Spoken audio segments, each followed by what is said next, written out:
suicide is the most desperate, permanent solution to what often are temporary worries, which could be solved through talking and could be resolved.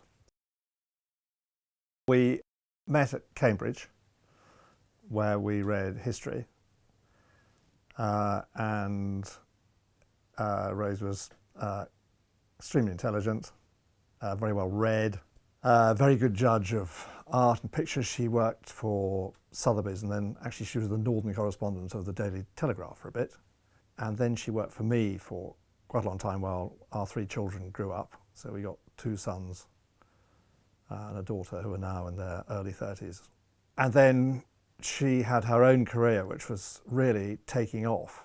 She was a very, very good judge of horses. She rode beautifully. She had lovely hands. She rode very well, always been interested in horses. Before she went to Cambridge, she'd worked as a stable lad in Gavin Pritchard Gordon's yard at Newmarket.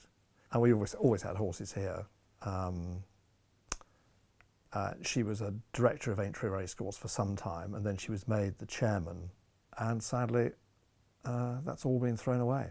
So her career was really blossoming late in life. She was really taking off, and she was going to do some real good.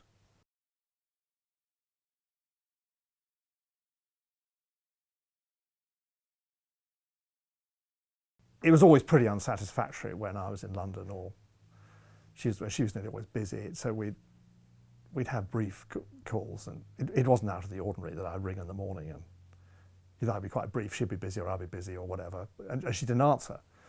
I didn't think much of it. I rang, I think, 2 or 3 times, left a voicemail, sent her a text, said, I'm around for lunch, give us a buzz. Didn't think it was anything particularly out of the ordinary when she was busy. Then in the evening, I thought that was odd. I rang again, there was no answer, because she was very efficient and would come in the evening. She was a great gardener as well, so we've had this big project restoring a wood, and the most extraordinary aspects was leaving it in June, and now it's looking completely wonderful, all the things we planted. So she'd often be down the wood, another reason why she wouldn't answer, because the phone doesn't work there. She might be strimming or planting or whatever. My second son had been here, hadn't seen her all day, and he was getting worried. So he began a search with some kind neighbours. And by, I think, about 8:15, it was obvious we had a real nightmare unfolding. So I rang the Met from my office in the Commons and told them formally that she was missing. And the police are incredibly efficient. They go on to West Mercia, who put on a major operation here. And were marvellous. And I then got hold of my elder son, who'd also been making calls, and there was quite an extensive search going on with more and more neighbours involved. And we drove up, and we were on the phone to Ned, my second son, nearly the whole way, with suggestions. And we went through medical nightmares, heart attack, stroke, sort of respiratory seizure, but we never considered what had actually happened. It just was not, after 3.5 hours drive, we never once considered it. So I then got out, there's a lot of police here and big operation, and the head of the operation came up to me and looked me straight in the eye and said, Mr. Paterson, does your wife suffer from depression? And I was actually a bit put out. I thought, all these police, this huge operation, what are they doing? They're talking about depression. Let's get out there. And I said, I was slightly irritated. I said, look, she's been out all day somewhere. It's been a very hot June day. Should be dehydrating? Certainly not, no. And we'd never, ever dreamt of what the reality was. And of course he knew, sadly, he knew exactly what he was looking for. So they found her in the early hours of the morning, I think probably looking back about 3 o'clock. And I insisted on seeing her and went down probably, after they'd done all the necessary photographs and all the procedures had been carried out. And I just wanted to see what the scene was like, and there was no question, there was no one else involved at all. It was all very quiet and calm, and there was no damage to any undergrowth or anything. So this was completely out of the blue, and we'd been married for 40 years, And we'd never had a hint of this. We knew there were pressures on her, so it was a big blow that the National was cancelled. She had worries about me in my political life. There were various pressures on me, but we were totally unprepared for this. We had had no hint of this whatever. So my lesson to everybody watching this is, please talk. I say this the whole time. Please talk to people. If you see anyone who's looking worried or anxious, please talk to them, because behind it there could be something much, much more serious. We knew she was anxious about this stuff, and she would talk about it a bit, but we had no idea of the depth of the anxiety. And the most tragic figure in all this, okay, we're all very traumatised and damaged the rest of our lives, but her life's ended. And she's easily the biggest victim of this whole thing. And if only she had mentioned it, you know, we would have changed everything. She has completely changed everything by doing this. But much more importantly, we got to talk this through. And so bottling it up and the sort of British stiff upper lip is not the way to go on this.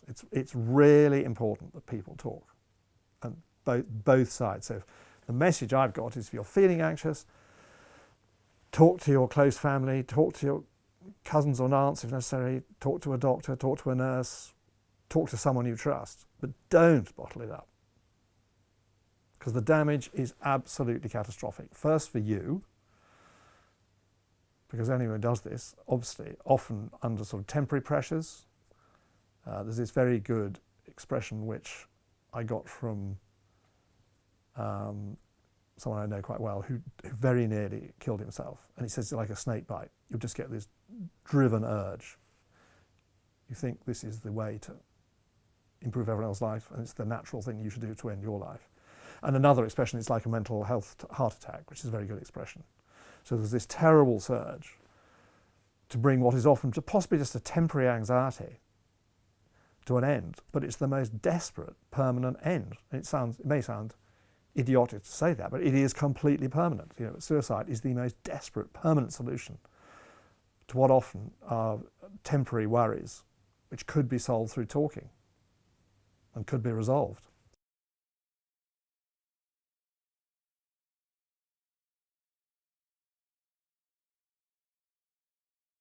From my immediate experience and having talked to others, many people who have tried don't repeat it and actually feel really quite ashamed of themselves and really shocked. And of course, having done it, a lot of family rally round, and that would indicate to me that it's possibly a temporary problem.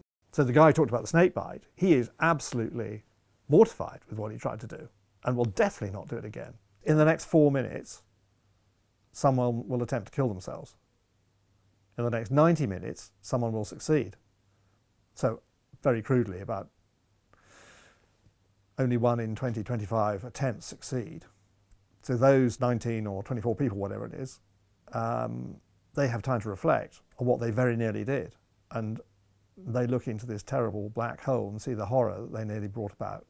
And many of them don't try again. Sadly, some do. And of course, those are the ones that really, really need help. But I have talked to people who have tried, and they are absolutely clear they won't do it again. So it seems to me, and this may be a generalisation, but in many cases it might be just seeking a terrible permanent solution to what is actually only a temporary problem.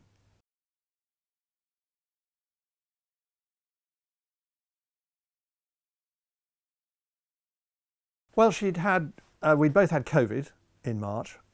I was really clobbered by it and was in bed, and I mean, such a extent I'm not even sure whether she did go to bed, because I was absolutely wiped out by it. And there is some research which I've seen from Italy that shows that women are disproportionately not impacted clinically. So fewer women get really ill, and fewer women end up going to hospital, thankfully don't die. But they are impacted neurologically. So there may be a COVID element in this, which we have not established. As I said, she was worried about the future of the National. That was a big blow that the National was cancelled. And there was stuff in my political life she was worried about. And then, and we have to be very careful to talk about this in public, but there are these very dangerous websites. And the narrative is very beguiling and seductive, which is that all lives have a positive, constructive phase, and it's completely normal for a life to plateau and ultimately to look negative with no further prospect of anything worthwhile being achieved. So it's a completely normal, natural event to consider ending that life. It's estimated that 135 people, one quite good study, are very seriously impacted by a suicide. Well, in Rosie's case, I think that's a massive underestimate. So that's the thick end of 900,000 to 1 million people seriously affected by suicide. And they are seriously traumatized. So it's the biggest cause of death in people under 35. So I'm really, really motivated to try, do what I can to bring attention to this issue, and obviously to try and help at national level. So I do think there has to be a really concerted effort to wake people up to the huge problem of suicide and to get people talking. And one of the things I'm very keen on is suicide awareness training. So if you look at the big NHS trust in Liverpool, they took over mental health at Liverpool Prison, and they have markedly reduced suicide. I mean, quite statistically, it's very, very clear that their techniques have worked. So in their own trust, this guy Joe Rafferty runs it. I think he did a poll of his staff, and it's a huge NHS trust. I think something like 80% thought that once someone had decided to end their life by suicide, 80% thought nothing could be done. After they'd done the suicide awareness training, which doesn't take very long, 10% did. So it just made them aware. So I'm very clear that in my case, every MP, every member of MP's staff, in the political world, every editor, emphatically every journalist should be doing this. Every doctor, every nurse, every head teacher, every school teacher, every head of a big company, every head of a trades union, and cascade it down through every charity you can think of. I mean, everybody should be doing more suicide awareness training. It doesn't take very long. It just wakes you up.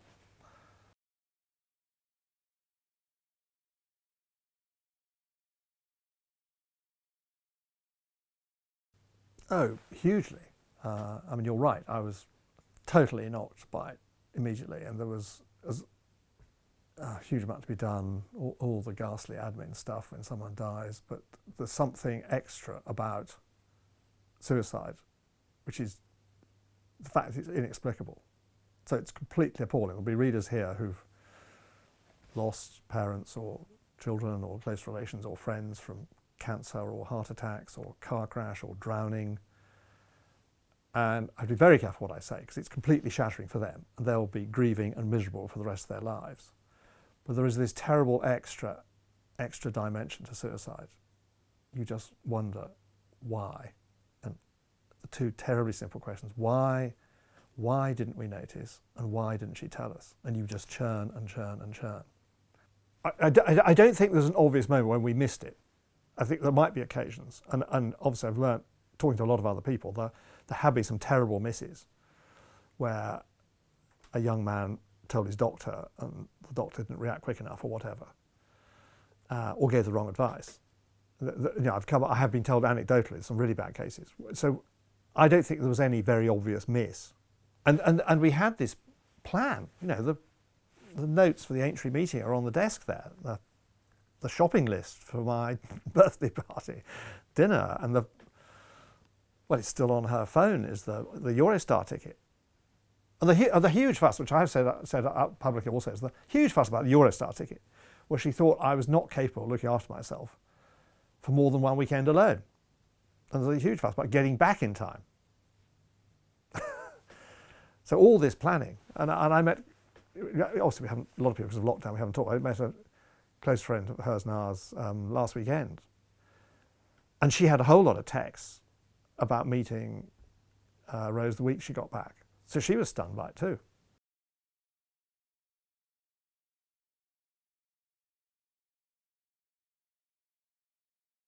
Every life has hope. So the very first thing every every suicide is completely and totally unnecessary.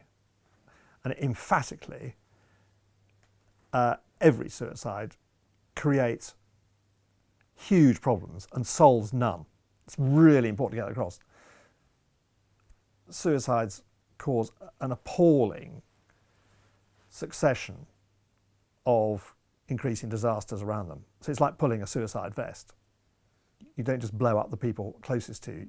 You have huge, racism has had a huge impact across a whole range of people. So suicides cause massive, grotesque problems, totally out of proportion often to the possible anxiety originally caused it. And obviously the biggest victim of all by far is the person who ends their life. So emphatically, do not take this terrible, permanent, irreversible step which does such damage, first of all to yourself, but then to so many around you. All the issues and the anxieties are ultimately solvable. There is nothing that is solved by suicide, absolutely nothing. A lot of people find it very, very hard to talk about it. And they use euphemisms, which in my case annoy me. So when people walk up to me and say, "I'm so sorry your wife's passed away," I come straight back and say, "She didn't pass away, she hanged herself." People try to sort of skate past the horror of what's happened. And I think it's much better to face up to it. And I have a small number of friends, some of them in politics, some of them old family friends, who are marvellous. And they've sort of stuck with me and they've rung me up. And it's not easy for them, I know. And a couple of them will ring me up on Sunday nights. And they must grit themselves because they know what I'm going to say is going to be grim and miserable. So I think that would be my advice, was don't just bottle it up. And do try to carry on. But it does help to have a small number of friends or relatives who you can talk to. I mean, I think the whole message of it, before and after suicide is talk. Just keep talking. There is real merit in it. And share it. And there are wonderful charities. These charities do tremendous work. Samaritan's Mind, Papyrus and others. Zero Suicide Alliance, set up by this guy, Joe Rafferty, who runs the big Mosaic Trust. They've done wonderful work. So if you're worried, talk to them. The absolute lesson, if you're really miserable, is don't bottle it up. Because there is also, sadly, a record of suicides having a knock-on effect.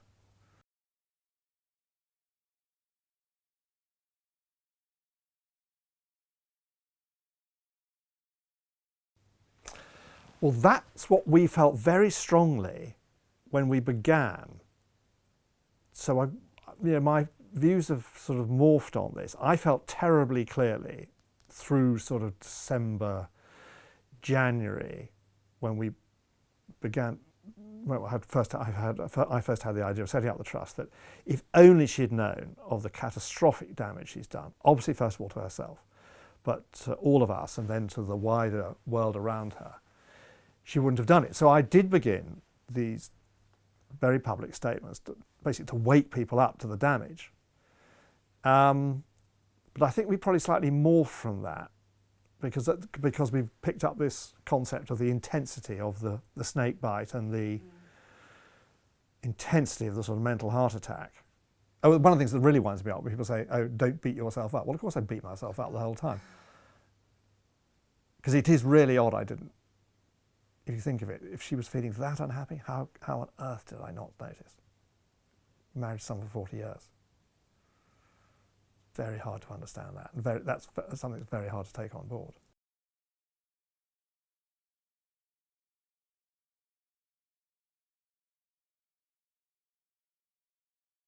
I think they find it very difficult. They're in their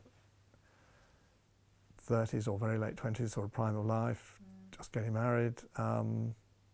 This is a terrible blow to them. And I think the danger, me talking like this, they want her to be remembered for all the things she did. She was a very remarkable person and touched a lot of people. I can't think of a single person who didn't like her, who was rude about her, ever. is quite a record. So she was very, very popular against this huge world. She was in the political world with me, the charity world, the arts world, the world of racing. She touched an awful lot of people, and they want her, quite rightly, to be remembered for that. But there is this terrible, terrible thing she did, and I also think it is worth us trying to get some good out of it. So if we can stop just one family going through what we're going through in her name, that is another way of carrying on her name, and I hope she'd be proud of it. So we've set up a charity called the Rose Paterson Trust. We launched it at the National, and the Jockey Club and Aintree were marvellous, giving us a platform, very kind. And then I had a cardboard box here for most of the last year, full of letters, because I got an absolute deluge of letters and emails from people who very kindly wrote. So we wrote back to them, thanking them for writing and saying that we had set up this trust, and with the 3 pillars: so suicide prevention, suicide bereavement, but mainly prevention, 2, research, and 3, trying to influence national politics. And we've had a tremendous reaction. People have been incredibly generous. Really astonished. And we're still really in the money raising phase while Rose's memory is still alive, because obviously sadly her memory will fade away, and it'll be harder to raise money, but at the moment it's still quite a recent event. And I think we might as well concentrate on raising money for the next few months.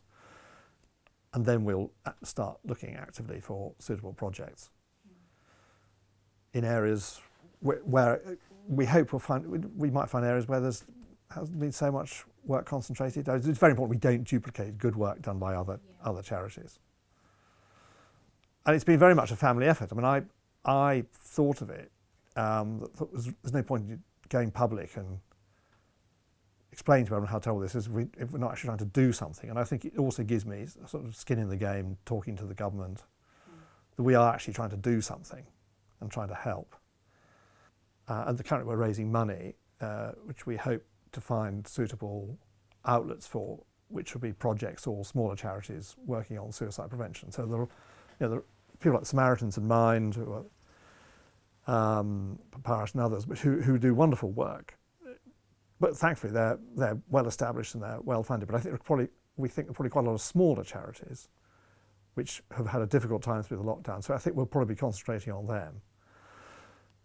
And then we think we might do some research. So my children are very interested in female suicide because, for obvious reasons, 3/4 of suicides are male, but there are terrible pressures from internet, especially on younger women. So we might look to see if there's something we could help there. We're very keen we don't duplicate anything, obviously, and also we don't tread on toes, but this is such a big area, there might be something to help there. And then lastly, the other platform is basically using my role as a national politician. So I mentioned that the online safety bill. I've not just talked to ministers from the Secretary of State down, but we've set up this round table with, as I said, people like Alistair Campbell on it to help advise the government. Caroline Diney has been very, very open to this, to get our ideas. We've got another one coming up in a couple of weeks' time, see how we can improve, help, amend, whatever, the online safety bill. And there'll be more, obviously, I think, on suicide at national policy level down the road. Because I repeat, this is a huge problem. It's the biggest cause of death in people under 35. If we wiped out 15 jumbo jets a year, you would close down the whole of the Department of Transport. You close down every aeroplane manufacturer, aero engine manufacturer. They'd all be shut until you sorted this problem out. I've had a number of emails. I wouldn't like to exaggerate a huge number, but I've had a number, a number which might be significant. I think for the people to send them, it's quite a brave move and quite difficult. From people who have said they were in a very difficult position, or a close relative had died and they couldn't see how they could carry on living but having seen and heard or read what we've been putting out, they've had second thoughts and decided they are definitely going to make a go and not take any terrible step. So we get that. I mean, it's what we're trying to do. And if a small number of people send us a message like that, perhaps a rather large number have also been impacted beneficially and haven't got in touch with us. And that in a small, it does make it worthwhile what we're doing.